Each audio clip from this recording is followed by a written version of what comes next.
ദൈവത്തിന്റെ അതിപരിശുദ്ധ തിരുനാമം മഹത്വപ്പെടുമാറാകട്ടെ. ഞാൻ നിങ്ങളുടെ ഡാലിയ കൊച്ചമ്മ.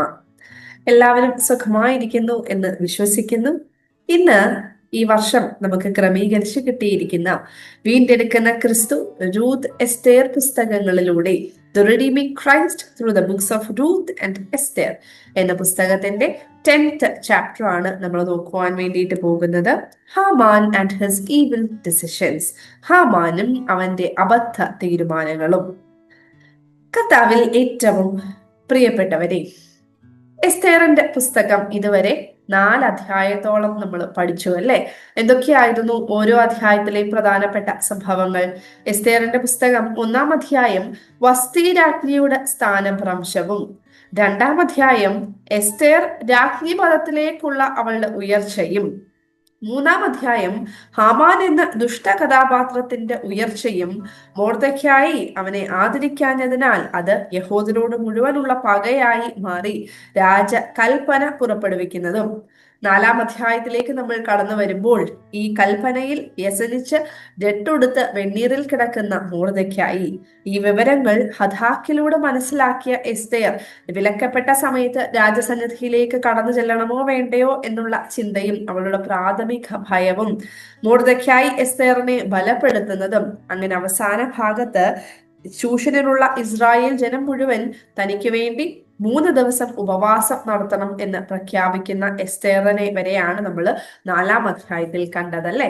ഇന്നത്തെ ക്ലാസ് എസ്തേറിന്റെ പുസ്തകം 5ഉം 6ഉം അധ്യായങ്ങൾ ആസ്പദമാക്കിയാണ്. എന്തൊക്കെയാണ് ഈ 2 അധ്യായങ്ങളിൽ സംഭവിക്കുന്നത് എന്ന് നോക്കിക്കഴിഞ്ഞാൽ, Esther steps forward in courage, Haman's pride rises to its peak, and God begins to unfold his plan of deliverance. അതായത് എസ്തേർ ധൈര്യസമേതം മുന്നോട്ട് വരികയും ഹാമാന്റെ അഹങ്കാരം അതിന്റെ മൂർധന്യ ഭാവത്തിലേക്ക് എത്തുകയും ചെയ്യുമ്പോൾ ദൈവം തന്റെ രക്ഷാകര പദ്ധതി, തന്റെ ദൈവജനത്തിന്റെ രക്ഷയുടെ പദ്ധതി പതിയെ അനാവരണം ചെയ്യുന്നതുമാണ് നമുക്ക് ഈ 5-6 അധ്യായങ്ങളിൽ കാണാൻ സാധിക്കുന്നത്. അപ്പം ഈ ഒരു ചാപ്റ്ററിന്റെ പ്രത്യേകത, നമ്മൾ ഈ 2 അധ്യായങ്ങളുടെയും ഉള്ളടക്കമാണ്, വേദപുസ്തകം ബേസ്ഡ് ആയിട്ട് നമ്മൾ അതിന്റെ ഉള്ളടക്കമാണ് മനസ്സിലാക്കുവാൻ വേണ്ടിയിട്ട് പോകുന്നത്. നമുക്ക് ഡീറ്റെയിൽഡ് ആയിട്ട് തന്നെ മനസ്സിലാക്കാം. ആദ്യത്തെ ഭാഗം എസ്തേറിന്റെ പുസ്തകം 5-ാം അധ്യായം നമുക്ക് 3 വിഭാഗമായിട്ട് നമുക്ക് തിരിക്കാം. 1 മുതൽ 3 വരെയുള്ള വാക്യങ്ങൾ Esther enters the presence of the king. ധൈര്യസമേതം Esther രാജാവിന്റെ മുൻപിലേക്ക് ചെല്ലുന്നതും. 2-ാമത്തെ ഭാഗം 4 മുതൽ 8 വരെയുള്ള വാക്യങ്ങളിൽ എസ്തേർസ് ഡിപ്ലോമസി, എസ്തേറിന്റെ നയതന്ത്രവും. അവസാന ഭാഗത്ത് 9 to 14 നോക്കിക്കഴിഞ്ഞാൽ ഹാമാൻസ് arrogance and plot to kill Mordecai, ഹാമാന്റെ അഹങ്കാരവും മൊർദെഖായിയെ കൊല്ലുവാനുള്ള ഗൂഢാലോചനയും. ഇത്രയും സംഭവങ്ങളാണ്. എസ്തേറിന്റെ ധൈര്യവും ഹാമാന്റെ അഹങ്കാരവുമാണ്, ഹാമാന്റെ അഹങ്കാരത്തിന്റെ മൂർധന്യ ഭാവവുമാണ് നമുക്ക് ഈ ഒരു 5-ാം അധ്യായത്തിൽ കാണാൻ സാധിക്കുന്നത്. നമുക്ക് ഓരോ ഭാഗവും ഡീറ്റെയിൽഡ് ആയിട്ട് നോക്കാം. 1 മുതൽ 3 വരെയുള്ള വാക്യങ്ങളിൽ എന്താണ്? എസ്തേർ ധൈര്യസമേതം രാജാവിന്റെ അടുക്കലേക്ക് ചെല്ലുന്നതാണ് നമുക്ക് കാണാൻ സാധിക്കുന്നത്.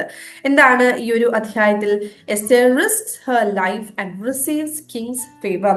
എസ്തേർ തന്റെ ജീവനെ പണയപ്പെടുത്തി രാജപ്രീതി നേടുന്നു എന്നുള്ളതാണ് നമുക്കിവിടെ കാണാൻ സാധിക്കുന്നത്. ഉപവാസമൊക്കെ നടത്തിയതിന് ശേഷം വിലക്കപ്പെട്ട സമയമായിട്ടും എസ്തേർ രാജവസ്ത്രം ധരിച്ചുകൊണ്ട് രാജസന്നിധിയിലേക്ക് കടന്നു ചെല്ലുന്നതാണ് നമുക്കിവിടെ കാണാൻ സാധിക്കുന്നത്. After her fast, though it was prohibited, Esther entered the royal court and the king's hall wearing her royal robes. വിലക്കുള്ള സമയത്ത് രാജസന്നിധിയിൽ പ്രവേശിച്ചാൽ എന്ത് സംഭവിക്കും? സാധാരണ ഗതിയിൽ അങ്ങനെയുള്ളവർക്ക് നേരെ അവർ ആരായാലും വാൾ വരികയും അവർ കൊല്ലപ്പെടുകയും ചെയ്യും. അങ്ങനെയാണ് വിലക്കപ്പെട്ട സമയത്ത് രാജസന്നിധിയിലേക്ക് ആർക്കും കടന്നു ചെല്ലുവാൻ വേണ്ടിയിട്ട് സാധിക്കുകയില്ല. It is risky to approach the king during restricted times because if someone who do this, they may face annihilation by the sword. എന്നിട്ടും ഇത് അറിയാമായിരുന്ന ഒരാളായിരുന്നു രാജ്ഞിയായ എസ്തേർ അല്ലെ. എന്നിട്ട് പോലും എസ്തേർ ധൈര്യപൂർവ്വം രാജസന്നിധിയിലേക്ക് കടന്നു ചെല്ലുന്നതിന് 2 കാരണങ്ങളാണുള്ളത്. Her courage was because of the strength of fasting. 1, അവളുടെ ഉപവാസത്തിന്റെ ശക്തി കാരണം കൊണ്ടാണ് അവൾക്ക് ധൈര്യപൂർവ്വം കടന്നു ചെല്ലാൻ സാധിച്ചത്. രണ്ട്, തന്റെ ലക്ഷ്യം സാധിക്കുവാൻ വേണ്ടി ഏത് അപകടങ്ങളെ വേണമെങ്കിലും തരണം ചെയ്യും എന്നുള്ള അവളുടെ ഉറച്ച നിശ്ചയം. Her firm resolve to overcome all dangers to achieve her aim. This was reflected in her courage. അവളുടെ ധൈര്യത്തിൽ മുന്നിൽ നിന്ന് കണ്ടിരുന്നത് അല്ലെങ്കിൽ നിറഞ്ഞു നിന്നിരുന്നത് രണ്ട് കാര്യങ്ങളാണ്, അല്ലെങ്കിൽ അവളുടെ ധൈര്യത്തിന്റെ കാരണങ്ങൾ രണ്ട് കാരണങ്ങളായിരുന്നു. ഒന്ന്, ഉപവാസത്തിന്റെ ശക്തിയും. രണ്ട്, ഏത് തടസ്സങ്ങളെ വേണമെങ്കിലും തന്റെ ഉദ്ദേശ ലക്ഷ്യത്തിന് വേണ്ടി തരണം ചെയ്യും എന്നുള്ള അവളുടെ ദൃഢനിശ്ചയം, ഉറച്ച നിശ്ചയം.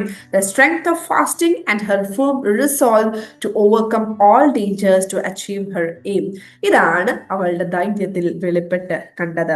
അങ്ങനെ തന്റെ ജീവൻ പണയം വെച്ചുകൊണ്ട് ഉപവാസത്തിന്റെ ശക്തിയോടുകൂടി ഉറച്ച നിശ്ചയത്തോടുകൂടി രാജസന്നിധിയിലേക്ക് വിലക്കപ്പെട്ട സമയത്ത് കടന്നു ചെന്ന എസ്തേറിന് എന്ത് സംഭവിച്ചു? 4 കാര്യങ്ങളാണ് അവിടെ എടുത്ത് കാണുന്നത്. ഒന്ന്, വാൾ നീട്ടേണ്ട രാജാവിന് അവളോട് കൃപ തോന്നി. Esther won favour of the king. 2, തന്റെ കയ്യിലിരുന്ന സ്വർണ ചെങ്കോൽ രാജാവ് അവളുടെ നേരെ നീട്ടി. King pointed his golden sceptre at Esther. 3, she approached him and bravely touched the tip. അവൾ ധൈര്യപൂർവം അടുത്ത് ചെന്ന് അതിന്റെ അഗ്രം തൊട്ടു.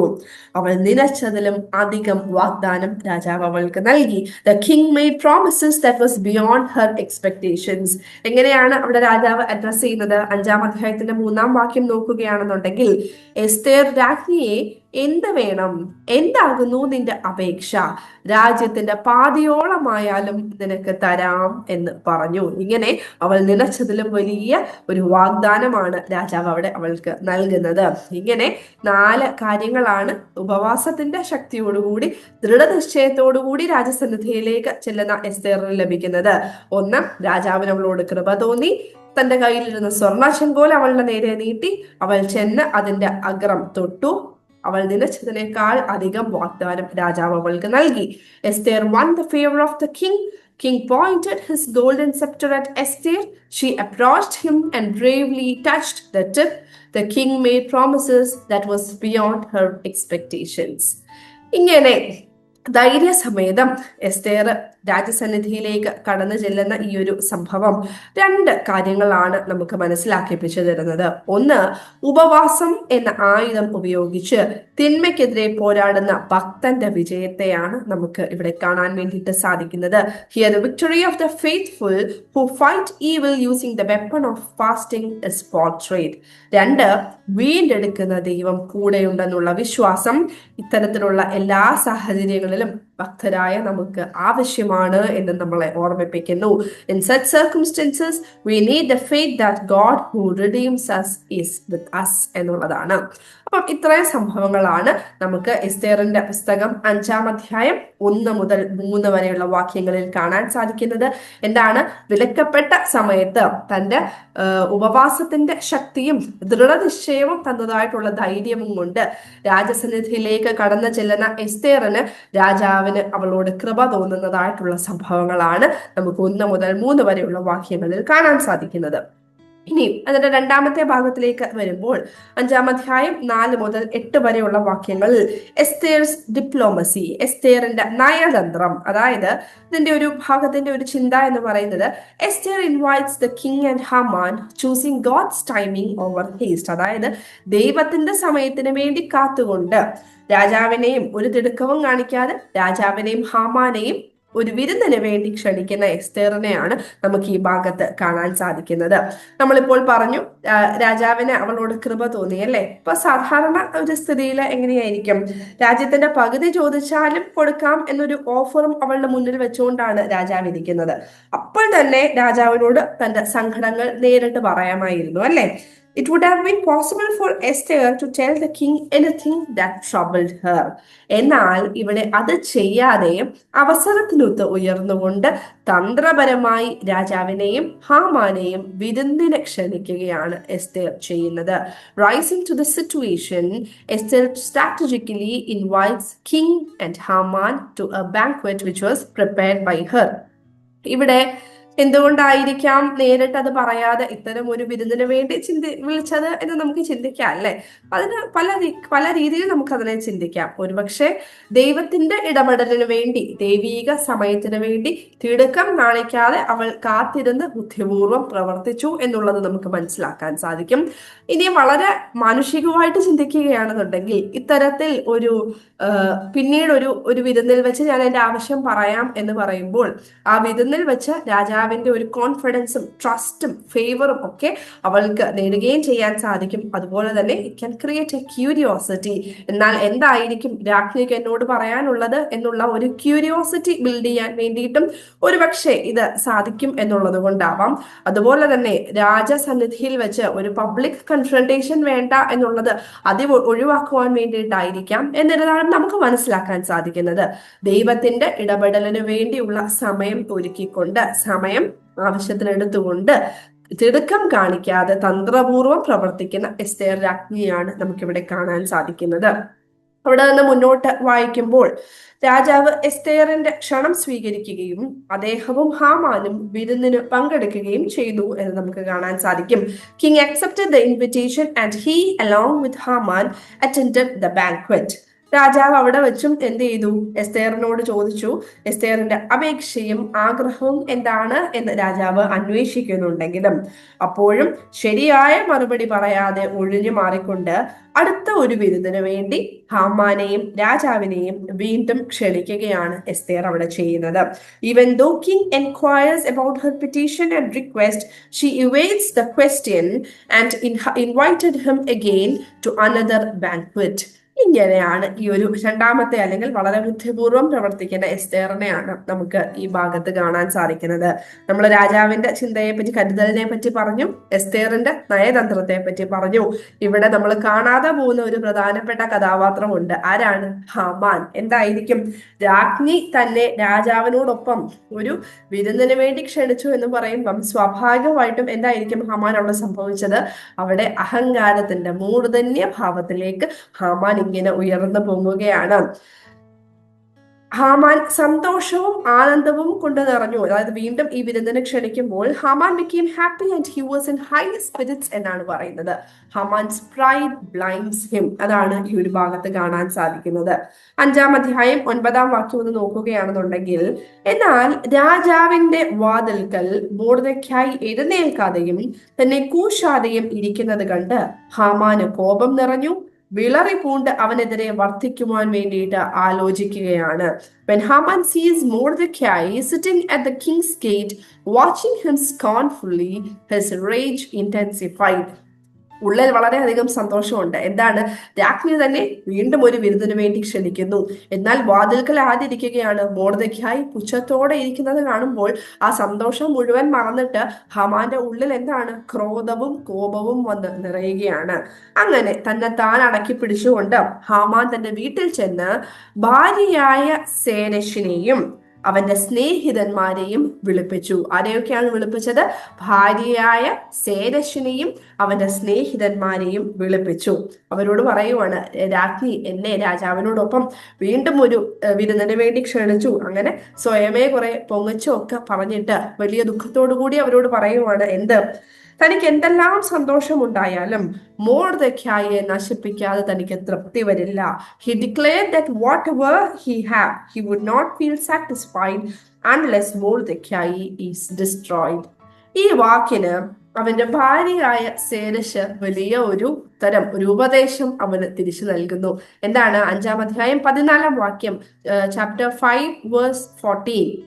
50 മുഴം ഉയരമുള്ള ഒരു കഴുമരം ഉണ്ടാക്കട്ടെ, മൊർദെഖായിയെ അതിന്മേൽ തൂക്കിക്കളയേണ്ടതിന് നാളെ രാവിലെ നീ രാജാവിനോട് അപേക്ഷിക്കണം. പിന്നെ നിനക്ക് സന്തോഷമായി രാജാവിനോട് കൂടി വിരുന്നിന് പോകാമല്ലോ. എന്താണ്? His wife give him the advice to erect a gallows 50 cubits high to hang Mordecai. അങ്ങനെ ആ ഭാര്യയുടെ ബുദ്ധി നിറഞ്ഞ ഉപദേശം അവൻ സ്വീകരിക്കുകയാണ്. വിനാശകാലി വിപരീത ബുദ്ധി എന്നൊക്കെ നമ്മൾ കേട്ടിട്ടുണ്ടല്ലേ? അത് തന്നെയാണ് നമുക്കിവിടെ എടുത്ത് കാണാൻ സാധിക്കുന്നത്. അസൂയയും കോപവും മൂലം അന്ധനായി പോകുന്ന, വിവേകം നഷ്ടപ്പെട്ടു പോകുന്നവരുടെ അനുഭവമാണ് നമുക്കിവിടെ ഹാമാനിൽ കാണാൻ സാധിക്കുന്നത്.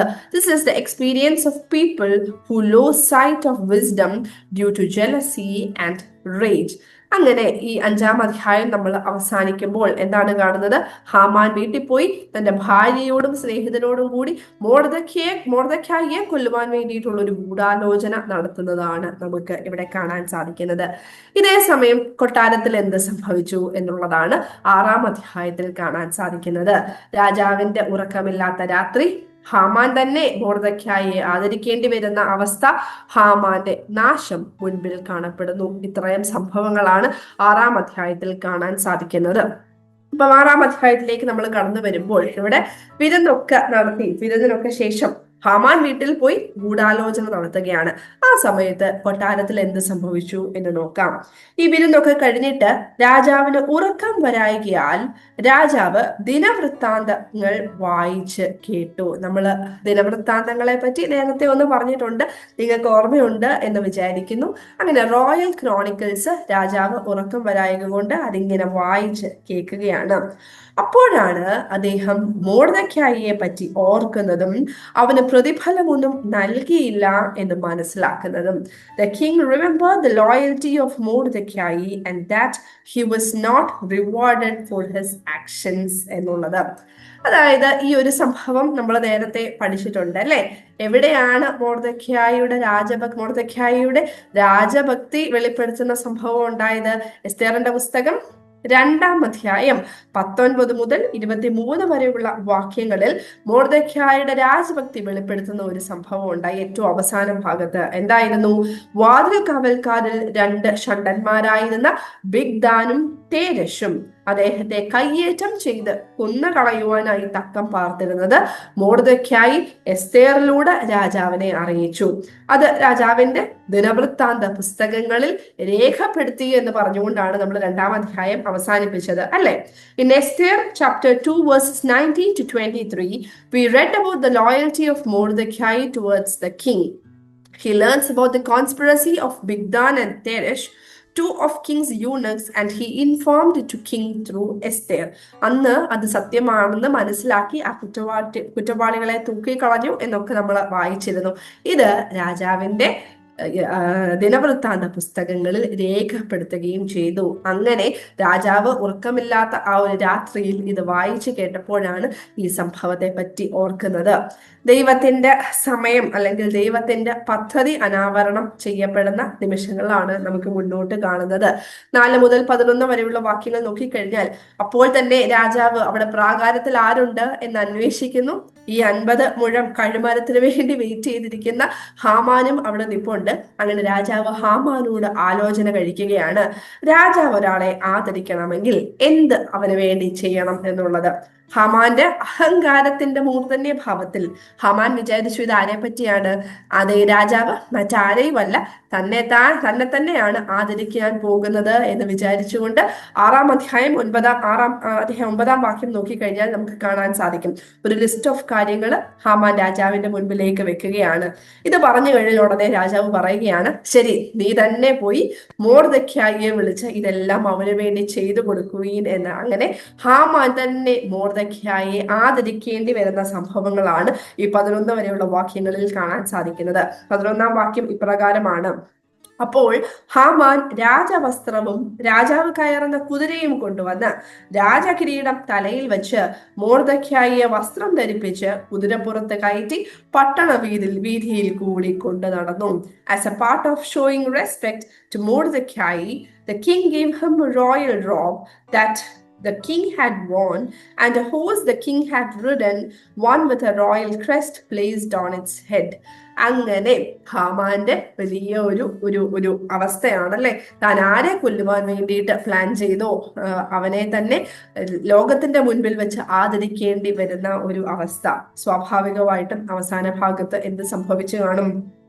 ഹാമാൻ കുപിതനായി, അതായത് ബൈബിളിൽ നോക്കിക്കഴിഞ്ഞാൽ ദുഃഖിതനായി തല മൂടിക്കൊണ്ട് വീട്ടിലേക്ക് ചെന്നു. Haman hurried to his house enraged or mourning and with his head covered. ഇവിടെ നമ്മൾ നേരത്തെ പറഞ്ഞിരുന്നു അല്ലെ, ഹാമാൻ ഒഴികെ അവന്റെ ഭാര്യയും ഭാര്യയായ സേരശും സ്നേഹിതന്മാരും എല്ലാം ആ വലിയ സത്യം മനസ്സിലാക്കുകയാണ്. എന്താണ്? അവൻ യഹൂദ വംശജനെങ്കിൽ നീ അവനെ ജയിക്കുകയില്ല. കാരണം അവരുടെ ദൈവം ആരാണ്? യഹോവയായ ദൈവമാണ്. If Mordecai before whom your downfall has begun is of Jewish people, you will not prevail against him, but will surely fall before him. നീ ഒരിക്കലും അവനെ ജയിക്കുകയില്ല എന്ന് ഭാര്യയായ സേരശും അവന്റെ സ്നേഹിതന്മാരും മനസ്സിലാക്കുകയാണ്. ഇങ്ങനെ സംസാരിച്ചുകൊണ്ടിരിക്കുമ്പോൾ തന്നെ എന്ത് സംഭവിച്ചു? എസ്തേർ രാജ്ഞി ഒരുക്കിയ രണ്ടാമത്തെ വിരുന്നിൽ പങ്കെടുപ്പിക്കുവാൻ വേണ്ടിയിട്ട് രാജാവിന്റെ ഷണ്ടന്മാർ വന്ന് വേഗത്തിൽ അവനെ കൂട്ടിക്കൊണ്ടുപോയി. The king's eunuchs hurriedly took Haman back to attend the second banquet prepared by Esther. അങ്ങനെ പ്രതീക്ഷിക്കാത്ത രീതിയിൽ ഹാമാന്റെ നാശം ഇവിടെ ആരംഭിക്കുകയാണ്. ഇതാണ് ഈ 2 അധ്യായത്തിന്റെ ഉള്ളടക്കം എന്ന് പറയുന്നത്. ഇവിടെ എസ്തേറും വളർത്തപ്പനായ മൊർദെഖായിയും 2 ചിന്തകളാണ് നമ്മളെ പഠിപ്പിക്കുന്നത്.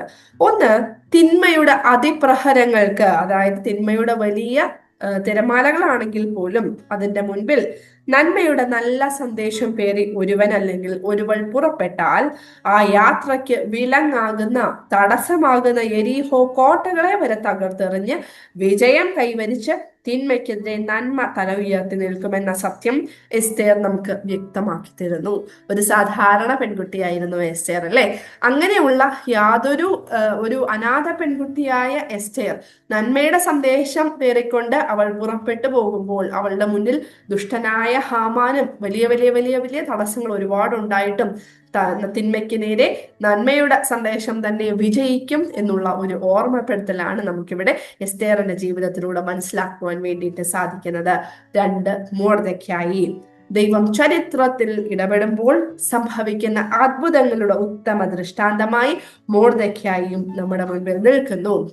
Mordecai also stands before us as the prime example of the miracles that will happen when God intervenes in history. അതായത് ഒരു മനുഷ്യൻ താൻ സാധാരണ രീതിയിൽ മൊർദെഖായി അടുത്ത ദിവസം ആ കഴുമരത്തിൽ തൂക്കപ്പെടേണ്ടതാണ് അല്ലെ. ആരാണോ തൂക്കുവാൻ വേണ്ടിയിട്ട് വന്നത് അവൻ തന്നെ മൊർദെഖായിയെ ആദരിക്കുന്ന, ലോകത്തിന്റെ മുൻപിൽ ആദരിക്കുന്ന ഒരു അവസ്ഥയാണ് നമ്മളിവിടെ കാണുന്നത്.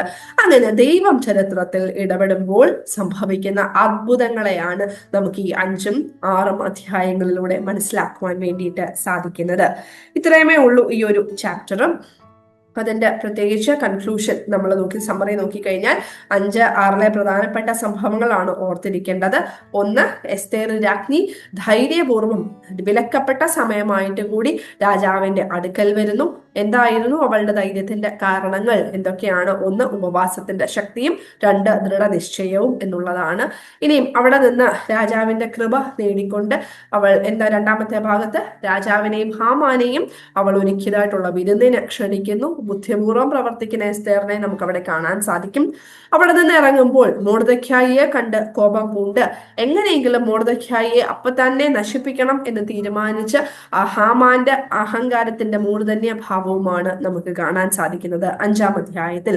അവിടെ നിന്ന് ഗൂഢാലോചന നടത്തുന്ന ഹാമാൻ വീട്ടിൽ ആലോചിക്കുന്ന സമയത്ത്, അതേ സമയത്ത് രാത്രിയിൽ രാജാവ് ഉറക്കമില്ലാതിരിക്കുമ്പോൾ ദിനവൃത്താന്ത പുസ്തകങ്ങൾ വായിച്ച് മൊർദെഖായിയെ ആദരിച്ചില്ല എന്ന് മനസ്സിലാക്കുന്നതാണ് നമുക്ക് 6ആം അധ്യായത്തിന്റെ ആദ്യ ഭാഗത്ത് കാണാൻ സാധിക്കുന്നത്. അങ്ങനെ ഹാമാൻ തന്നെ മൊർദെഖായിയെ ആദരിക്കേണ്ടി വരുന്ന അവസ്ഥയും അങ്ങനെ ഭാര്യയും സ്നേഹിതന്മാരും ഹാമാന്റെ നാശത്തെ മുൻപിൽ കാണുന്നതുമായിട്ടുള്ള സംഭവങ്ങളാണ് നമുക്ക് 6ആം അധ്യായത്തിൽ കാണാൻ സാധിച്ചത്. ഇത്രയുമേ ഉള്ളൂ ഈ 5ഉം 6ഉം അധ്യായം. അതിനുശേഷം എസ്തേറും മൊർദെഖായിയും ഈ ഭാഗത്ത് നിന്ന് നമുക്ക് നൽകുന്നതായിട്ടുള്ള 2 പാഠങ്ങളെ പറ്റിയും നമ്മൾ പറഞ്ഞു. ഇത്രയുമാണ് ഈ ഒരു ചാപ്റ്റർ. നമുക്ക് ബാക്കി ഇനിയും ഒരു ചാപ്റ്ററും കൂടെ ഉണ്ട്. അതോടൊപ്പം ഈ ഒരു ചാപ്റ്ററിന്റെ ക്വസ്റ്റ്യൻ ആൻസേഴ്സും ഉണ്ട്. നമുക്ക് അടുത്ത ക്ലാസ്സുകളിൽ അത് കാണാം. കേട്ടിരുന്ന എല്ലാവർക്കും 5ഉം 6ഉം അധ്യായത്തിന്റെ ഉള്ളടക്കത്തെ പറ്റി ഒരു ധാരണയായി എന്ന് വിശ്വസിക്കുന്നു. എല്ലാവർക്കും ഒരുപാട് നന്ദി. Thank you so much. ദൈവം നമ്മളെ ഓരോരുത്തരെയും വാഴ്ത്തി അനുഗ്രഹിക്കട്ടെ.